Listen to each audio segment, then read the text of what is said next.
I'd like to call the meeting back into session. Our next item are the action items for tonight. Number one being personnel actions. Dr. Murphy.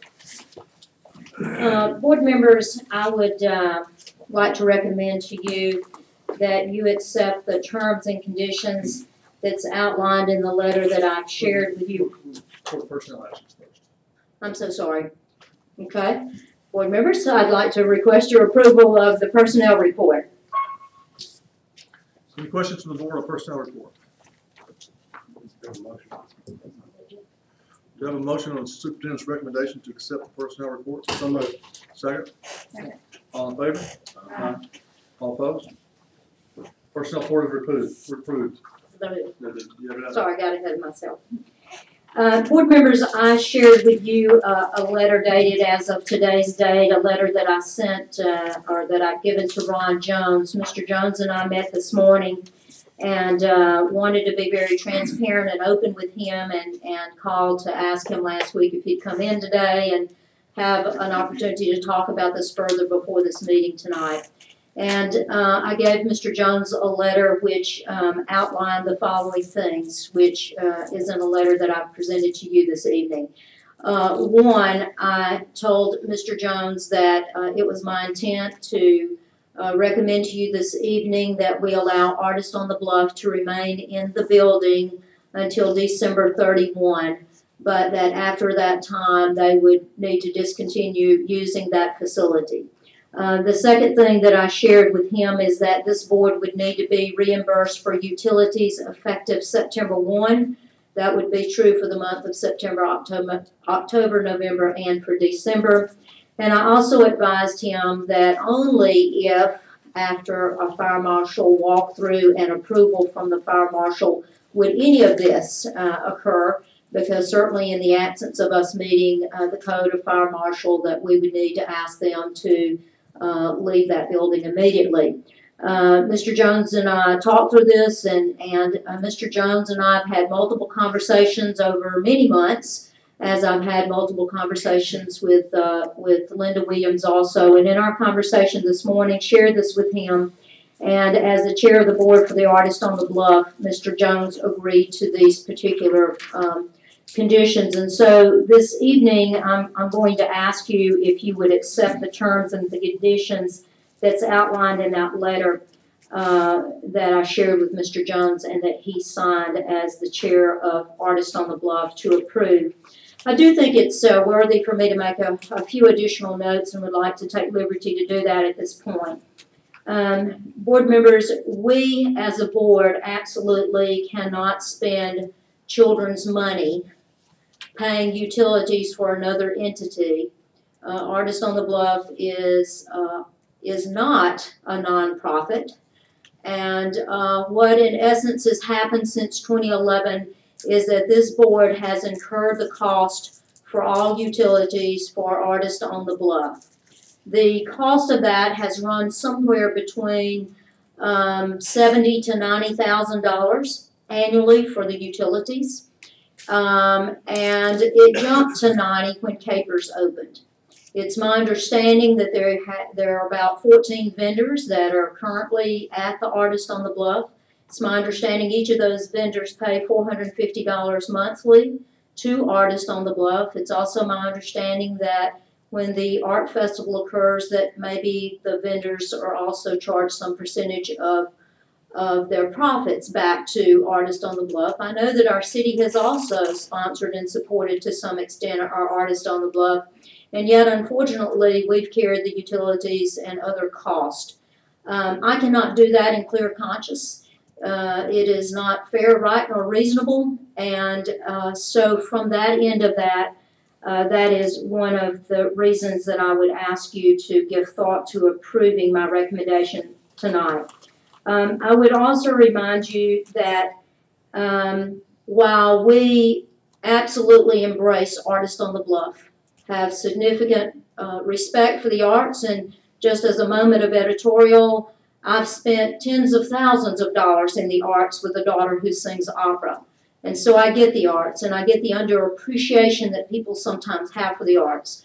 So I'm very much respectful of what goes on at Artist on the Bluff. But I would remind you as a board that it is not our obligation to carry the arts. It is our obligation to educate children. It is our obligation to spend our time focused on teaching and learning, not where we might relocate the artist. And I say that with all measure of respect, with all due respect, an admiration and respect for what they do, but I just remind you that our obligation as a board is teaching and learning, supporting children, and using our money in productive and savvy ways that are specific to children and not to the arts. We also need to be very thoughtful about the fact that as a board, we've taken some really hard hits in the last several years to get our financial house in order. And we've done that to the dissatisfaction of some of our programs and some of our people who were upset about those programs. And yet, in all due respect and thoughtfulness to our community and trying to get our budget right, and not to bring a budget to you that was a $10 million deficit budget as we've done for the last 13 years, we're bringing to you a budget that makes sense, that is not a deficit budget. And so it really troubles me that I've cut in some ways. At the same time, I've continued to pay utilities for an entity outside of an organization that on a day-to-day basis is actually working with our children with our fine arts curriculum. I do know that they serve our children, but I think generally that's after hours or performing arts talents, I don't think whatsoever, but lots of respect for them. But it is time for us to get our time and attention and our focus on teaching and learning and to make sure our resources align to serving children. So my recommendation is that you accept the terms and the conditions that's outlined in the letter that I've presented to you. I have shared that with Mr. Jones. I do have his signature as the chair of the board that he accepts the terms of this. Lastly, I would say to you that, I certainly remain open in talking to Mr. Jones today. He suggested that there might be some ideas that would come forth that he or a committee might want to share with you as a board. And knowing that you're receptive of that, I said that to him. I'm sure that our board will be happy to receive any recommendations or hear any conversations that you might want to put on the table between now and December, or for that matter, even beyond that, although the time of exit is December 31. So I did tell Mr. Jones today that I would share with you that there may be ideas forthcoming to you. And that you all would be receptive to hearing those ideas. So just want to be full disclosure about that conversation. I'm happy to do my best to answer your questions. We've invested lots of energy in trying to find a solution, and I am so sad tonight and regret tonight that I have failed in finding a good solution. But I will not ask you to continue to use our school district money to pay utilities. Do you have a motion of the superintendent's recommendation for the approval of said letter to Chairman of the Board, Brian Jones of Artists on the Bluff, regarding timelines and terms and conditions in which they can stay and they'll have to leave by December 31st? So moved. Second?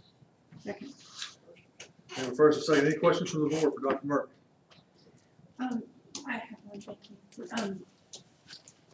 Could you tell us what the estimated cost of repairs would be to that building if we were to move forward in any way occupying it? Yes, on August the 16th, we had Latham and Associates walk through with our maintenance department, and the areas that they looked at, Ms. Bumham, ADA, access, fire egress, thoroughly vetted, looked at the building, looked at mechanical, looked at plumbing, electrical. The bill would be somewhere around $3,750,000, $3.75 million, in order to address all of these areas.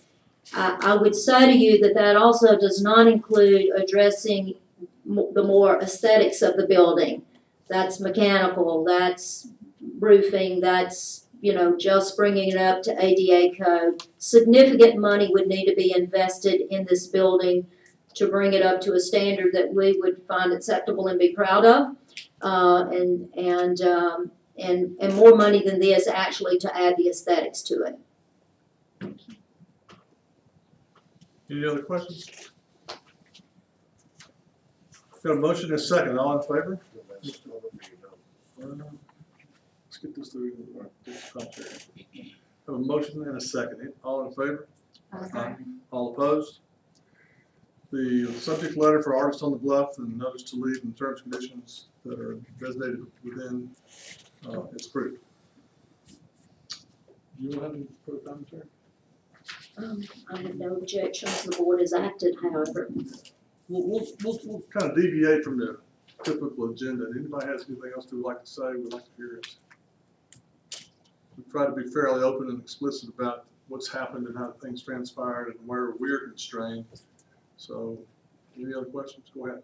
I just was wondering, what next will happen to the building when artists are evicted? Yeah, I think, our board will sit at the table, have lots of good productive conversations. I don't wanna be in front of them in terms of trying to make predictions. There certainly is a level of respect, I believe, that we all hold as it relates to the building and the historical part of that building. I do think that there are parts of that building that would cost us more than the value to invest in that, so the return on investment certainly would be questionable. But I certainly have significant respect for the historical part of that building and won't speak to the board, but for the board, but I think we share that as a common thought. Mr. President. I just want to echo what Dr. Murphy said and some of the other board members. There's been a lot of time, and not just with Dr. Murphy. Mr. Cooper and I met with the city, small group, just to understand what we could do to make this work that was legal. Well, I heard tonight it's all about money. It's not all about money. It's about the law. We're bound what we can do with Board of Education assets and what it can be used for. So you can start with the law right there, as in my opinion, would be number one. We have possible future liability issues out there now, which the fire marshal has defined for us. And we're bound to use your tax dollars for education, for educating our children. I know I'm repeating this. This is not condemnation of the arts. We struggle in curriculum each year to find out what we can do more to support the arts. So please understand, this board is not trying to do away with Artists on the Bluff. We recognize what you're doing. It is disappointing for us to hear that you artists don't know the operations that have been going on. I mean, that's not really our responsibility to know that, but please know that we're very compassionate about what you've been doing. We appreciate what you've been doing. In my mind, I would hope that something could be worked out in the future. But first of all, it's legal. It takes care of the fiduciary responsibilities, financial responsibilities that the district has to be responsible for. Thank you.